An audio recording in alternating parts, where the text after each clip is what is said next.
So today we will be discussing how to care for commercial batteries. Then we'll show you a leak down test and a capacitance test. But first, let's look at the top of the batteries and see what these stickers mean. These batteries are a group number 31. The group number is a battery size classification.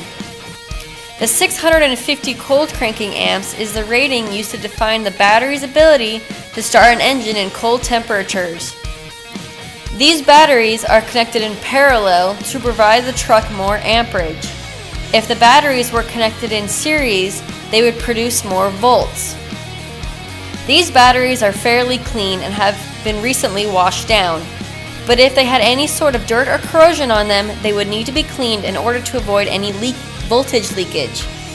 The best battery cleaning solution is baking soda and water to neutralize and dissolve corrosion. Taking a wire brush to the terminals and terminal connectors to remove the beginning of any corrosion will help with your battery's lifespan as well. Also remember to clean out the battery box so that your battery doesn't sit in acid and corrode away. When removing your battery, always remember to disconnect your negative terminals first. For this video's purpose, I only removed one battery. But since I didn't disconnect all the negative terminals before removing the battery, I had live voltage. Be careful not to let the positive terminal connections hit the battery box and cause arcing, as it could fry your battery systems or shock you.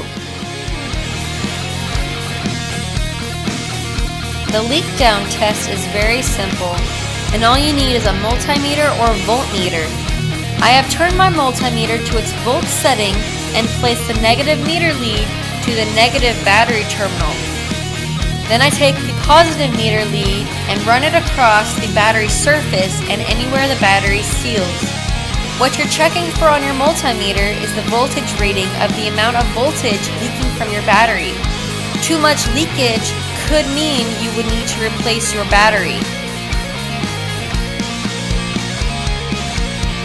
Next, we're doing a capacitance test.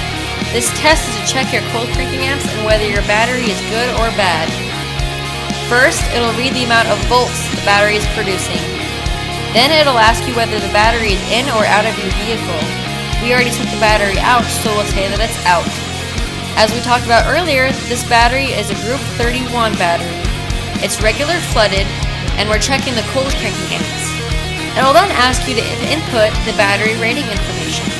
As we looked earlier, it has 650 cold cranking amps. So this test says the battery is good.